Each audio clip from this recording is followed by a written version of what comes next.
প্রিয় সাথী, নির্মল আলোয় স্বাগত। নির্মল আলোয় এবারের নিবেদন শিবরাম চক্রবর্তীর একটি মজার গল্প, হর্ষবর্ধনী। গল্প পাঠে আমি নির্মল সরকেল। আশা করছি রম্য রচনামূলক এই গল্পটি আপনাদের ভালো লাগবে। শুরু করছি এবারের গল্প, হর্ষবর্ধনী। হর্ষবর্ধন কারখানা থেকে বেরুবার মুখেই একজন তার সম্মুখে এসে হাত পাতল। 10টা পয়সা দিন না বাবু, চা খাবো। ভবঘুরে ধরনের লোকটা, ছিন্ন বেশ, কীর্ণ দশায়। পয়সা কোথায় পাবো? পয়সা নেই আমার। হর্ষবর্ধন বললেন, এত বড় কারখানার মালিক, আপনার পয়সা নেই? ওর কথায় বলতে কি আমিও কম বিস্মিত হইনি। পয়সা নেই, টাকা আছে। 10 পয়সা আমার দরকার, চায়ের দামটা মাত্র। টাকার ভাঙানি এখন কোথায় পাই, কি করে দিই আপনাকে? একটা টাকাও নেই, সব নোট। 5, 10, 100 টাকার নোট সব। কিন্তু অবাক হচ্ছি, ভাঙানি দিতে পারবি না শুনে। কেন? তোদের একজন যে 100 টাকার নোট ভাঙিয়ে দিয়েছিল, আপনার কাছে খুচরো আছে মশাই? টাকাটা আছে, কিন্তু আমি ওকে দিতে পারবো না। বিদ্যাসাগর মহাশয়ের মানা রয়েছে। এই নিন, আপনি দিন। হর্ষবর্ধন টাকাটা নিয়ে ওর হাতে দিলেন। নাও, এর ভাঙানি দিতে হবে না তোমাকে। 10 কাপের দাম, 10 কাপ চা খাও গে। লোকটি যাবার পর তিনি আমার প্রতি ভ্রুক্ষেপ করলেন। টাকাটা আপনার নিজের হাতে ওকে তুলে দিতে কি হয়েছিল? কিসের বাধা ছিল? পারতপক্ষে আমি কার উপকার করতে চাই না, ভয় খাই। আমি জানাই। উপকার করতে ভয় পান কেন? ভয়টা কিসের?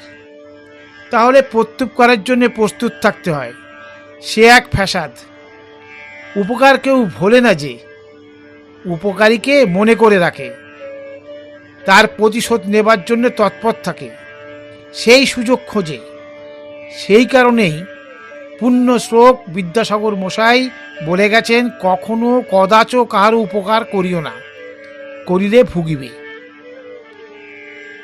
কিন্তু এই সামান্য লোকটা আপনার কি ক্ষতি করতে পারত? টাকাটা যদি আপনি নিজেই ওর হাতে তুলে দিতেন। বললাম না, উপকার কখনো ভোলে না মানুষ। ভোলা সম্ভব নয়। গা জ্বালা করে তার সর্বদাই। ও মনে করে রাখতো, আমায় চিনে রাখতো, আর পথে ঘাটে যখনই আমার দেখা পেত হাত পাততো এসে। কিন্তু আমার পকেটে তো পয়সা থাকে না সব সময়। কি মুশকিলে পড়তুম আপনি ভেবে দেখুন। যা হোক, আপনার নিহিতার্থের ব্যাখ্যা দিয়ে অবাক করছেন মশাই। কিসের থেকে যে কি টেনে আনেন আপনি, কোথায় থেকে কোথায় নিয়ে যান, আপনার কথা তো আমি কম অবাক হইনি মশাই। ভিখিরিরা 100 টাকার নোট ভাঙিয়ে দেয়, এও আমাকে শুনতে হলো আজ। আমাকে যে দেখতে হয়েছে, ভিখিরি বলে তারা গরিব নাকি? বিস্তর টাকার মালিক সব, তাদের সুখ কম নয়। কিরকমটা শুনি? কোনো দুঃখ ধান্দা নেই তাদের, দুহাতে টাকা রোজগার করে। তাদের উপায়ের কোনো লেখাজোখা থাকে না, ইনকাম ট্যাক্সও দিতে হয় না তাদের, কোনো জ্বালা যন্ত্রণা নেই। আরও শুনুন, ওদের এক একজনা কত উপায় করে খবর রাখেন তার। 2 পয়সা 5 পয়সা করে হলে সেই সব তিল কুড়িয়েই তাল। বলতে বলতে তিনি উত্তাল। শ্যামবাজার 5 মাথার মোড় থেকে শুরু করে এক ধারের ফুট ধরে এগিয়ে যায় সেই ধর্মতলা এসপ্ল্যানেড পর্যন্ত। পথের প্রত্যেক দোকানে হানা দেয়, 2 পয়সা করে হলো কত হয়। আবার ফিরতি পথে অন্য ফুট ধরে লুটতে লুটতে আসে। ওরাও এক রকমের ইনকাম ট্যাক্স কালেক্টর। ওর কথায় আমার হাসি পায়। যা বলেছেন, ঘর বাড়ি নেই, রাস্তায় ঘুমোয়, বাড়ি ভাড়া লাগে না, কিন্তু তাই বলে 100 টাকার ভাঙানি দিতে পারে? হ্যাঁ, একদিন সকালে এক ভিখারি এসে হাজির, খোঁড়া ভিখিরি। একটা মাত্র লাঠির সাহায্যে কি করে দোতলায় উঠে এলো ভেবে আমরা অবাক। কিন্তু অবাক হবার ছিল আরো। এসেই সে তার খোঁড়া হওয়ার নানান দুঃখ জানাতে লাগলো। বলল, ভগবানের মার, কি করব? আমি সান্ত্বনা ছলে তাকে বললাম, ভগবানের নিন্দা করো না ভাই, তিনি যা করেন ভালোর জন্যেই। তিনি তোমায় খোঁড়া না করে যদি কানা করতেন, সেটা আরো খারাপ হতো। খোঁড়া হওয়াটা মন্দ খুবই, কিন্তু অন্ধ হওয়া আরো মন্দ। এই মন্দের ভালোর জন্যই তাকে ধন্যবাদ দাও। দিচ্ছি তো বাবু, হরদম দিচ্ছি।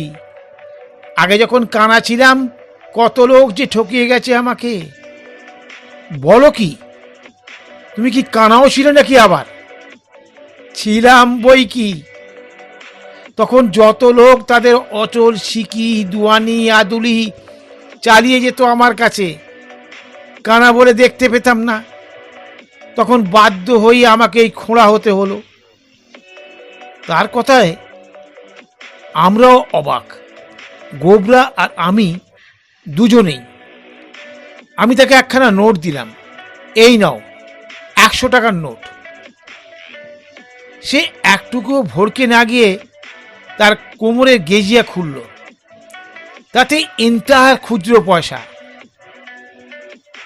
4 আনা তো দেবে না আমায়, নাকি 1 টাকাই? বলে আমায় ভাঙানি দিতে বসলো।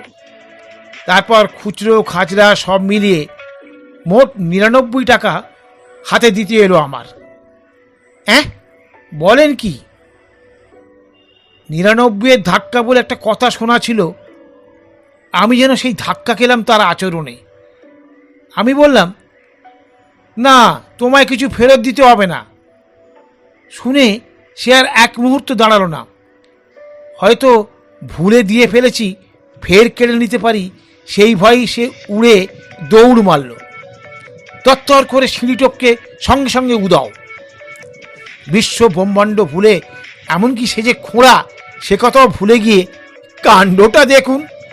যে টাকাটা আপনি দিলেন এইমাত্র, সেটা ফেরত নিন। একখানা 100 টাকার নোট পকেট থেকে বের করে দিলেন আমাকে। আপনিও ফের 99 ধাক্কায় ফেললেন। আমি বললাম, 99 টাকা আমি কোথায় পাই? পেতে হবে না, ধাক্কা পোয়াতে হবে না আপনাকে। তিনি বললেন, তা বলে ঋণী হয়ে থাকতে হবে না আপনাকে। যা 2-4 টাকা যৎসামান্য কখনো কখনো দিয়েছি না আপনাকে, তার বদলে আপনি একটা আমার জীবন চরিত লিখে দেবেন। তাই তো করছি আমি, মনে মনে বলি। ওকে ভাঙিয়েই খাচ্ছি তো, ওকে নিয়েই যত না গালগপ্প আমার। আর তাই থেকেই যা 2-4 টাকার নাগাল পাই, সে আবার আরেক ঋণ। পরের দিন ফের ওর সঙ্গে বেরোচ্ছি কলাতের কারখানা থেকে। দেখি কি, কাল বিকেলে সেই লোকটি গুটি গুটি এগিয়ে এসেছে আবার। কাছে পিঠে কোথাও ওত পেতে ছিল বোধহয়। ওই দেখুন, বলেছিলুম না, যার থেকে পায় তাকে কেউ ভুলতে পারে কখনো? আসছে ওই আবার। আসুক, আজকে ওকে 100 টাকার একখানা দিয়ে দেবো। বলবো 1000 কাপ চা খাবার জন্য দিলাম, খাও সারা জীবন ধরে।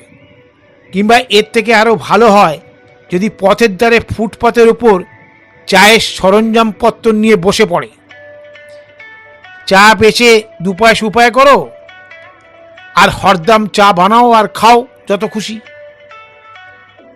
লোকটা এসে কিন্তু হাত পাতে না, আর মুঠো বাগিয়ে এক খুশি লাগায় হর্ষবর্ধনের নাকে। আমার কাছে বড়লোকপনা ফলানো হয়েছে, 10 কাপ চা গিলে সারা রাত কাল ঘুম হয়নি আমার, এই তার শাস্তি। বলেই না পৃষ্ঠ প্রদর্শন। দেখলেন তো বিদ্যাসাগর মশাইয়ের কথাটা ফলল কিনা? ফললও বলা যায়, আবার প্রতিফলও বলা চলে।